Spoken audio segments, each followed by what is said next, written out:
For joining us, Michelle Apon. You're going to chime in because you are a mom. Yes. And our first story is a devastating story. Yeah. Dealing with a mother, devastation, losing a child, and it involved a baby blanket. Dina, I know you've been following this story. What are you finding out? So this young woman out of Washington, her name is Jordan de Roger. Okay. She is a mom of two, and her youngest child, who's 7 months old, was asleep in the crib one night. Everything was fine, she thought. She went to look in the morning, and unfortunately, that baby had suffocated himself on a baby blanket. And this has been a huge story all over the internet over the weekend. She had been posting several updates from the first minute she found her baby not breathing. She didn't initially say the cause of death. So then the internet went crazy, started blaming everything else. They didn't know what it was. Yeah. She heard a lot of people saying it must have been the vaccines we're giving our kids and all these other ideas of how this little baby could have died. And so she finally did post exactly what happened because she didn't want people to think it was something like a vaccine that did it. Start blaming her or whatever it may be. So she said that she put her baby to sleep with the blanket. 7 months old, was kind of walking around a little, crawling, so thought it was okay to have the baby with the blanket. I know a lot of doctors, and Michelle, you can talk about this in a moment, will say it's still too young, but she thought she was doing everything right. Her baby was cold, and she thought as a mom that was what she needed to do, and it was just an unfortunate circumstance. Long story short, she had been posting updates every day, how she was feeling, what she was going through, all of the different heartwarming messages from everyone else she was acknowledging. Yesterday, she went on Facebook to say, "I'm done." She said, "I'm shutting down my account. I can't handle it anymore. The emotions are too high. The comments from people, both positive and negative, became too overwhelming." So now when you look at her Facebook page, she has taken the steps to remove some of those public posts. And of course, the story still surfaces everywhere else because people were taking screenshots and screen grabs of it. But clearly this mom in the beginning is now going through all these different stages of grief. And it's just so heartbreaking because she thought she was doing the right thing. So what is the question today? Is it when is it too young to place a baby in a crib with a blanket? Or is maybe oversharing is a real thing on social media? Because then this sort of thing happens where everyone has an opinion. Well, I think mom shaming and parent shaming in general is also a topic of discussion because we have social media now. It's great that we are able to share these stories to give parents this warning that, hey, don't do this because look at what happened to my child. But also, it opened her up to a lot of scrutiny. And now she's facing all of that backlash. When you first became a mom, what did doctors tell you? Or did you hear anything about blankets and kids and when's too young? For the most part, in the crib area, you should not have anything in that crib area. Not stuffed animals, pillows. Blankets is a tricky story because sometimes parents will they'll swaddle their baby in a blanket, but they also make sleep sacks, which actually keep the arms in or out, so you can actually keep the child warm.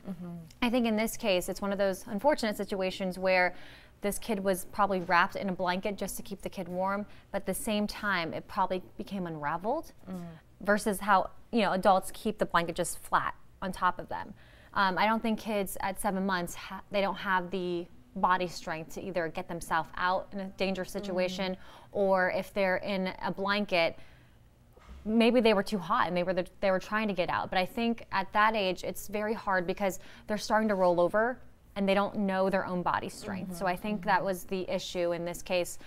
Do we know for sure it wasn't like SIDS or anything like that? It was no, she said it was the blanket that his great-grandmother made him and another blanket that she had since birth, and woke up in the morning and a piece of it was just kind of pulled through the crib side. Such a freak accident. I mean, I think about my future and I think about becoming a mother and just working in news, how many stories we are exposed to. And now because of social media, everyone is exposed to. You almost create this sense of paranoia where it's like, gosh. Can I do this? Can I do that? I saw every grandma makes a blanket for their kid, right? It's like I remember the blanket that I had growing up was from an aunt or a grandma, and it's like that's something that I always slept with. And fortunately for me, it was never a problem when I was a child. I mean, but I think all of us, we probably slept with a blanket, didn't even know about it. So when did that become an issue? Are cribs made differently, or was this, it's just so sad because people are going to come out and yes, when we start talking about the story, you say, oh, doctors say you shouldn't do this. So immediately, imagine if you're that mom, you're going to think, it's me. And she even says that in her post. For the rest of her life, she will regret that. She will blame herself. How can you not as a parent? Well, maybe stuff like this has always happened, because we have to remember now with social media, news travels faster and it can get to places where it couldn't get before. Before, we didn't have Twitter, Facebook, Instagram, where whatever happened, you and your mom friends or the moms in the neighborhood may have known, but you didn't know when things happened across the country at the rate that they're doing. So I wouldn't even say that there was a difference when we were kids versus now, because we just didn't know about it, because our communities were so small. As we're now, we're more of a global community. Information's readily available. Yeah, it's readily available, and everyone is on high alert because we have so much access to so many things. It's just unfortunate because, again, you just wrap your baby up and then you wake up the next morning and then you see something like this happen, and then to have to post on Facebook. And I don't even think it's an issue of oversharing, because when you have a child, everyone knows you have a baby. Everyone knows that you know that for some updates. Waiting for some updates. You post pictures, and then all of a sudden you stop. You kind of have to tell people what happened, because everyone knows that. With the Joneses, everybody knows you have a baby. And she was very much an active blogger and poster. She had professional photos of her kids, and she had a lot of professional photos of herself being a parent. And so I think people were looking to her for parenting advice and motherly moments and guidance. I do want to bring in some of your comments. Janet Piper said, "How horrible for this mother. I am so sorry for her loss. It's so easy to criticize, but I'm sure she didn't try to kill her baby, of course. Shame on anyone who's trying to attack her.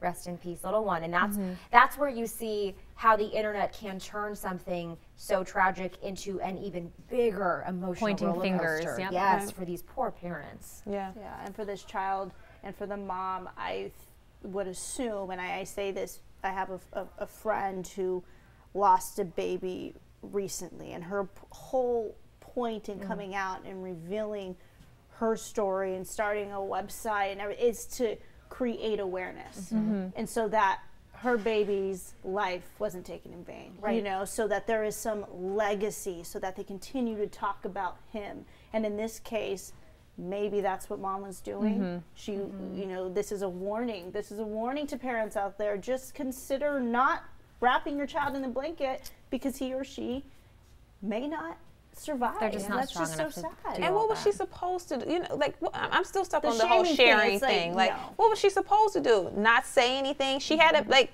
the baby. We never, we never hear about the baby ever again, and nobody asks questions. They're like, oh, she was posting about the baby, but now nothing for 2 years. Like, she was, what are you supposed to do? You're supposed to tell people what happened, because you're not only are you grieving, but other people are going to grieve with you for your baby. And so many people are going to learn from this experience. I'm seeing a lot of you saying that you've used blankets. Ruby said they didn't get a blanket until after they were a year old.